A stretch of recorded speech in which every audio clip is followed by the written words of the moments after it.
বেনজিরকে ইন্টারপোলের মাধ্যমে গ্রেফতারের আবেদন জানানোর জন্য দুদকের আইনজীবী আদালত থেকে নির্দেশনা এসেছে।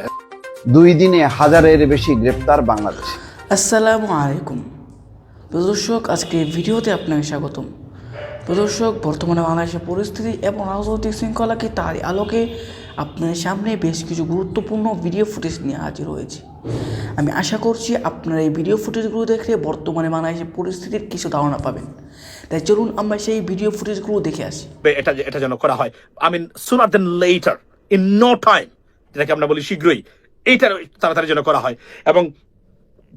এবং মনিরুল, হারুন, এরপরে আরো যে একটা বলছেন তারা, আর হচ্ছে গিয়া স্বরাষ্ট্র উপদেষ্টা, খেলা কিন্তু ফাইনাল হয়ে যাবে, আন্তর্জাতিকভাবে খেলা ফাইনাল। সব দেখবেন আবার ব্যাক অন ট্র্যাক, নর্মাল হয়ে যাবে। ঠান্ডা বাতাস বইতে শুরু করবে ভারত থেকে, এদিকে আবার গরম বাতাস আর আসবে না। শেখ হাসিনাও ঠান্ডা হয়ে যাবে। বেনজিরকে ইন্টারপোলের মাধ্যমে গ্রেফতারের আবেদন জানানোর জন্য দুদকের আইনজীবী আদালত থেকে নির্দেশনা এসেছে। Great news, this is very significant. এবং এই দুর্বৃত্তদের এটা বলা দরকার যে মানুষ খুন করে, গুম করে, দেশটাকে বিপর্যস্ত করে, স্বাধীনতার 53 বছর পরে এসে তোরা দেশটাকে নিয়ে যা করেছিলে, এখন এসে আবার লেকচার দেয়। পুলিশ আছে তাদের সামনে, যে কোন সময় মাঠে নামলে পুলিশকে পাবে। প্রত্যেকটা অফিসার, শুধু বেনজির নয়, শেখ হাসিনার যতটা ভয়ঙ্কর দাগী অপরাধী, দুর্ধর্ষ সন্ত্রাসী, পুলিশের পোশাক পরা বা বিভিন্ন বাহিনীর পোশাক পরা অবস্থায় সন্ত্রাসী এবং আন্তর্জাতিক মানবাধিকার লঙ্ঘনের সাথে জড়িত ছিল, প্রত্যেককে ইন্টারপোলের মাধ্যমে গ্রেপ্তারের আহ্বান জানানো এবং ব্যবস্থা নেওয়ার দাবি জানাচ্ছি সরকারের কাছে। খেলা কিন্তু শুরু এখন। বেনজিরের পরে আমি মনে করি আপনার এই নাম কি তার, হারুন, মনিরুল, তারপরে আপনার হলো গিয়ে আরো দেখো একটা বলে গেলাম নামটা, প্রত্যেককে এখন এই মুহূর্তে ইন্টারপোলের মাধ্যমে গ্রেফতারের জন্য সরকার যেন ব্যবস্থা নেয়, খেলা একদম ঠান্ডা ফাইনাল হয়ে যাবে। এবং আওয়ামী লীগের আইনমন্ত্রী জেলে, সাবেক স্বরাষ্ট্রমন্ত্রী, তারপরে আপনার যতটা মাফিয়া ছিল, প্রত্যেকটা মাফিয়াকে ইন্টারপোলের মাধ্যমে, রেড নোটিশের মাধ্যমে গ্রেফতারের অভিযান পরিচালনা করা সময়ের দাবি। না হলে যে ষড়যন্ত্র, তারা বিপ্লব, your right, thank you so much Yasin Arafat, নাহলে যে ষড়যন্ত্র শুরু করেছে বাংলাদেশের বিরুদ্ধে, বাংলাদেশের মানুষ শান্তিতে ঘুমাতে পারবে না এদের জন্য। এরা এত পয়সার মালিক, এত টাকা লুটপাট করেছে, মনে রাখবেন এরা 100-200 নয়, যাদের কথা বলেছি, এরা কমপক্ষে 10,000 কোটি টাকার মালিক এক একজন ব্যক্তি। Can you imagine that? 10,000 crores, 1000 কোটি টাকা এরা এক একজন মালিক। সুতরাং জেনারেল আজিজ টু, আমি মনে করি এদের বিরুদ্ধে অনতি বিলম্বে এটাকে করা দরকার। বিশেষ করে স্বরাষ্ট্রমন্ত্রী, the Butcher of the father, the godfather of all the বুচার্স, স্বরাষ্ট্র উপদেষ্টা, সাবেক এই স্বরাষ্ট্রমন্ত্রী আপনার আসাদুজ্জামান খান কামাল, ওবায়দুল কাদের থেকে শুরু করে এদেরকে ইন্টারপোলের মাধ্যমে আন্তর্জাতিকভাবে জানিয়ে দেওয়া হোক এরা ক্রিমিনাল, এরা মানবতা বিরোধী অপরাধী, এরা গণহত্যাকারী। এটাই হলো সবচেয়ে bottom line, ladies and gentleman. আচ্ছা, বনোজ কুমার কে ধরতে হবে? আচ্ছা, পিবিআই এর সাবেক বরস্পর। আমরা এ সংক্রান্ত এই রিপোর্টটা আমরা দেখি, 21 টেলিভিশনে দেখলাম মাত্র, দুদক থেকে আসছে। প্রত্যেককে দেখবেন খেলা ঠান্ডা হয়ে যাবে। তাদের যে ষড়যন্ত্র, তারা যে মনে করেছে সরকার দুর্বল হয়ে গেছে, বাংলাদেশের মানুষ দুর্বল হয়ে গেছে, স্যাংশন খাওয়া অফিসার গুলা কই? ইয়াস, স্যাংশন খাওয়া অফিসার তো দুইটা, একটা বেনজির, একটা আসাদুজ্জামান, উনি তো জেলে আছে আপনার বর্তমানে, আর আরো যে 3 জন আছেন, এদেরকে অনতি বিলম্বে গ্রেফতার করা, এটার সময়ের দাবি।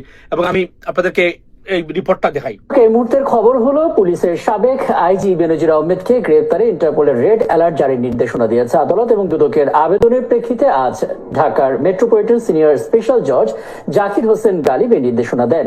এবং এই বিষয়ে আরো বিস্তারিত আমরা জানতে চাই, কারণ বাজার নিউজ সেন্টার থেকে যুক্ত হচ্ছেন সহকর্মী মহিম মিজান।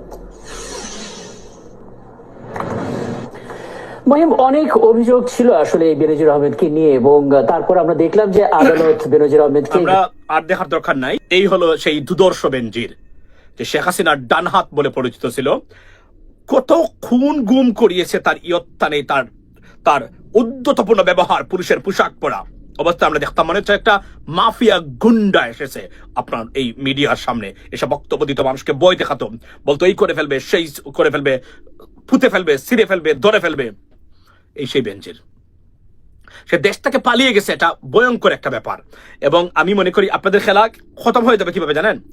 অন্তত এদের মধ্যে 1 থেকে 2টাকে যদি ইন্টারপোল গ্রেফতার করে ফেলতে পারে, এদের ঠিকানা কনফার্ম করার পরে, যে কোন ভাবে আমরা জানি এরা কোথায় আছে। বিশেষ করে আপনার এই আরো যে 2-1টা আছে ভারতে, হয়তো বা গ্রেফতার করতে হলে একটু টাফ হতে পারে আপনার ইন্টারপোলের মাধ্যমে, বাট বেনজির কিন্তু ভারতে নয়, বেনজির অন্য দেশে আছে। যদি বেনজিরকে গ্রেফতার করানো যায়, খেলা ফাইনাল, ঠান্ডা হয়ে যাবে আওয়ামী লীগের যে ষড়যন্ত্ররা তারা করতে যাচ্ছেন বা মনে করেন তারা সরকার ফেলে দিবেন। কতটা উদ্ধতপূর্ণ এবং ভয়ঙ্কর অপরাধী এরা দেখেন।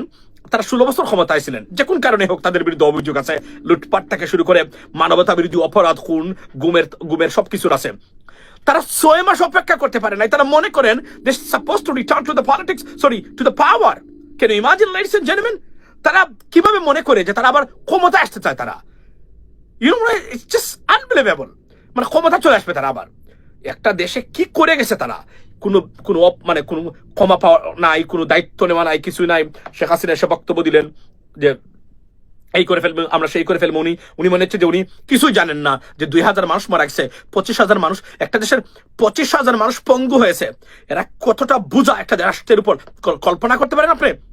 এবং এই মানুষগুলা বোঝা নয়, ওই অর্থে বোঝা তারা, তাদেরকে তো we got to look after them, right?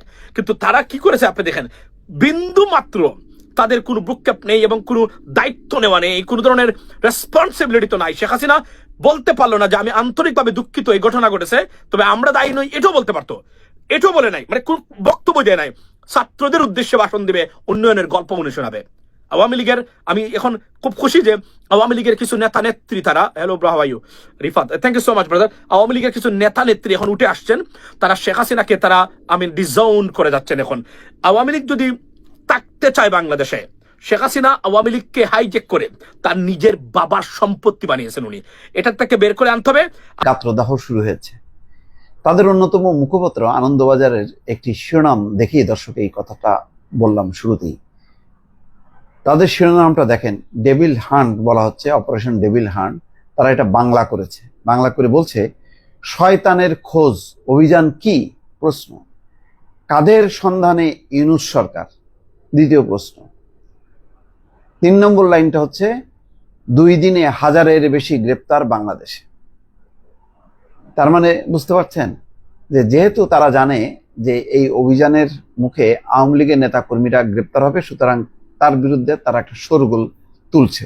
সেই কারণেই শিরোনামটা এইভাবে দিয়েছে। অথচ শেখ হাসিনার সময় যে কত অভিযান, কত ক্রসফায়ার, গুম, খুন, এগুলির ব্যাপারে যদি আনন্দবাজার এখন যে পরিমাণ সোচ্চার থাকে, তখন যদি সোচ্চার থাকতো, তাহলে হয়তো একটু মেসেজ পেত শেখ হাসিনা যে ভারত এটা পছন্দ করছে না। না, তখন তারা একেবারেই ওই কদাচিৎ মাসে 1-2টা খবর দিত, আর এখন ডেইলি একাধিক খবর তারা দিচ্ছে। তো কি বলছে এখানে দেখেন, বাংলাদেশে শান্তি ফেরাতে মোহাম্মদ ইউনূস সরকার নতুন অভিযান শুরু করেছে। আইন শৃঙ্খলা রক্ষাকারী বাহিনী খুঁজছে শয়তানদের। এটা তির্যক দিয়ে আসলে একটু ঠাট্টা করে তারা এই কথাটা বলল। 2 দিনের মধ্যে সহস্রাধিক মানুষকে গ্রেপ্তার করা হয়েছে। শয়তানের খোঁজ অভিযান, অপারেশন ডেভিল হান্ট ব্র্যাকেটে লিখছে, শুরু হয়েছে বাংলাদেশে। শনিবার থেকে দেশের নানা প্রান্তে চলছে ধরপাকড়।